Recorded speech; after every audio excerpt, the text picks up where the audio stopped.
an ice cap in northern Iceland, there was once a farm called Mjölkr, where a deacon lived.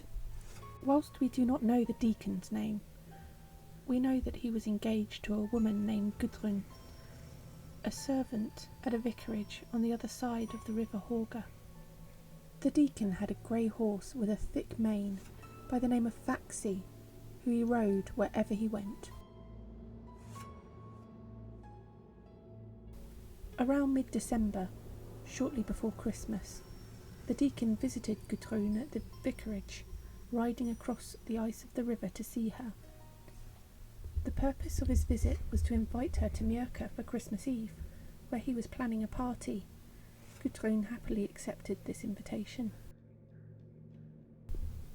The deacon spent the night with Gudrun, and as he left the next morning, he told her he would be back on Christmas Eve to collect her for the party. In the days before the deacon's visit and his stay with Gudrun, the weather had turned frosty and a heavy snow had fallen. There had been a thick layer of ice that had covered the river Horga, so thick that the deacon had been able to ride across it the day before to visit her. However, there had been a sudden thaw, and the snow and ice had been melting, causing the river levels to rise and making the river impassable. The deacon had not noticed the sudden change in the weather, as he happily rode Faxi back down the riverbanks that morning. He looked out for a place where the ice stretched from one bank to the other, so that he could ride home to begin preparing for Christmas with his future wife. He found his spot and steered Faxi towards it, riding confidently out onto the ice as he had done the night before.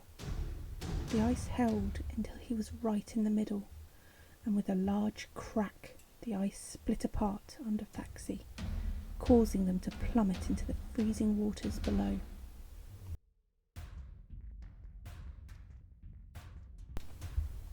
Later that morning, a farmer on a neighbouring farm was walking his land when he found a horse with a bridle and saddle outside his fence. He approached the horse, and as he got closer, he recognised Faxi and knew it was the deacon's horse. He was wet and shivering. He had seen the deacon ride out the day before to visit Gudrun, but hadn't seen him return. Suspecting the worst, the farmer took Faxi back to his farm to be looked after, and then walked the banks of the Horga, trying to see if he could find the deacon.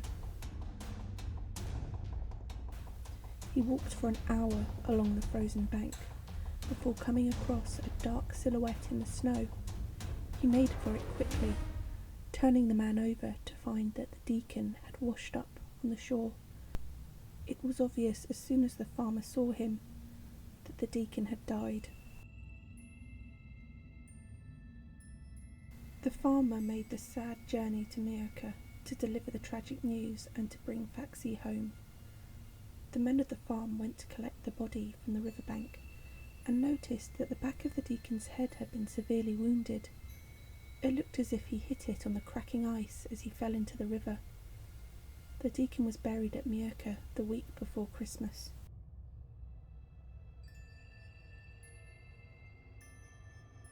From the day that the deacon had left the vicarage to the day he was supposed to come back, the thaw continued, leaving the river impassable, and no visits or messages could be delivered to the vicarage across the way. Gudrun spent the week happily completing her work, keeping a nervous eye on the river as she assessed the ice and whether her fiancé would be able to come back and collect her for the party. A few days before Christmas Eve, the weather turned calm again and the ice thickened, and Gudrun's spirits rose in excitement, counting the days until the fabulous party she would be going to.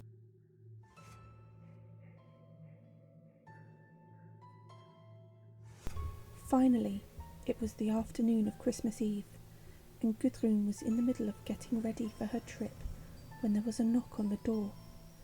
She rushed around, completing her preparations, as the door was answered by someone else, who found no one there. Gudrun, not perturbed, told the girl it was probably for her, and the deacon would be waiting outside with Faxi. In her rush, she grabbed her coat and only slipped one arm into her sleeve, slinging the other over her shoulder as she sped out the door to find her love. It was a dark night, and the full moon was casting an eerie glow on the landscape whenever it found a hole in the cloud cover.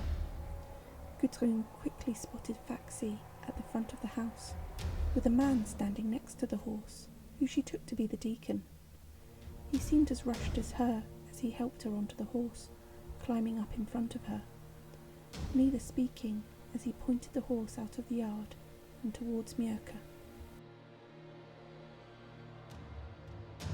The land between the vicarage and the river was mountainous, and they were almost to Hauga when Faxi crested a hill just as the moon found a hole in the clouds. As Faxi started the descent, the deacon's hat lifted, and the moon illuminated his horrific head wound, which Gudrun eyed in horror.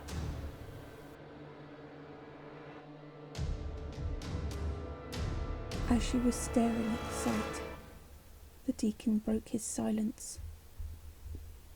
The moon glides, death rides. Can't you see the white spot at the back of my head, Garun, Garun? The awful realization dawned on Gudrun that the deacon must surely be dead, as he couldn't say the first part of her name, which meant God, and the dead couldn't utter that word. Trapped as she was on a horse with him in the middle of a snowy landscape, she merely replied, "I see what is," and fell silent, trying to curb her fear and work out what she should do.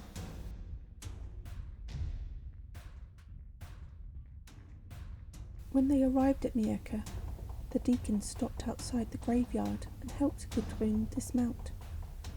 He spoke again. "Wait here, Garun, Garun, while I take Faxi, Faxi, away from the yard, yard."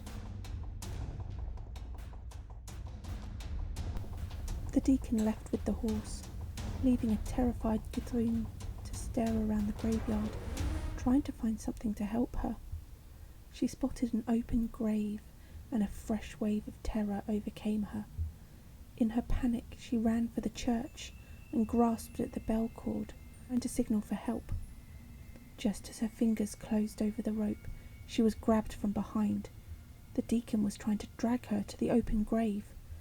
They tussled for a moment at the grave's edge, and he made one more grab for her, pulling hard to bring her with him into the earth.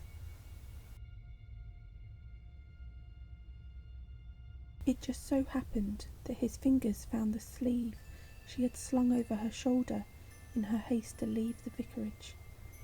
The sleeve ripped from her coat, and he fell backwards, clutching it as the earth swept him from both sides, filling the grave.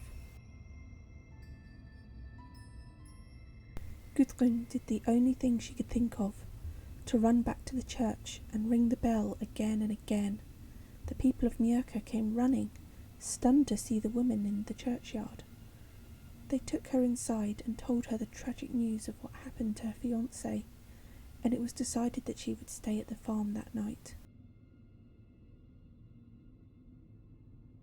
However, as Gudrun lay awake that night, trying to work out what happened, the lights turned off and shadows stretched across the room, and then kept going, forming into the shape of a man.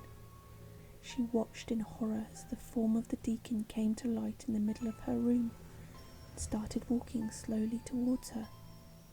She screamed and screamed, waking up the others in the farmhouse, who came running to her aid. As the lights switched on, the form of the deacon vanished.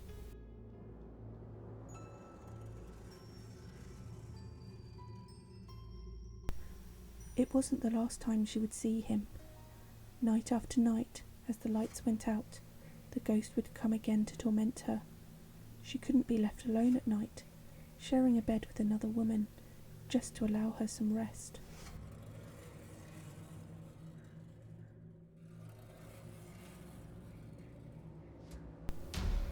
Eventually a sorcerer from the northwest was called to Mjölkr. He ordered a large rock to be dug up and moved to the farm. That evening, as darkness started to fall, the deacon arrived and tried to enter the farm. The sorcerer started to chant loudly, and the deacon found that he couldn't move forward, instead having to retreat to the south of the farm and disappear into the ground. Quickly, the sorcerer told the farmhands to roll the rock into that exact spot, trapping the deacon. He remains trapped there to this day.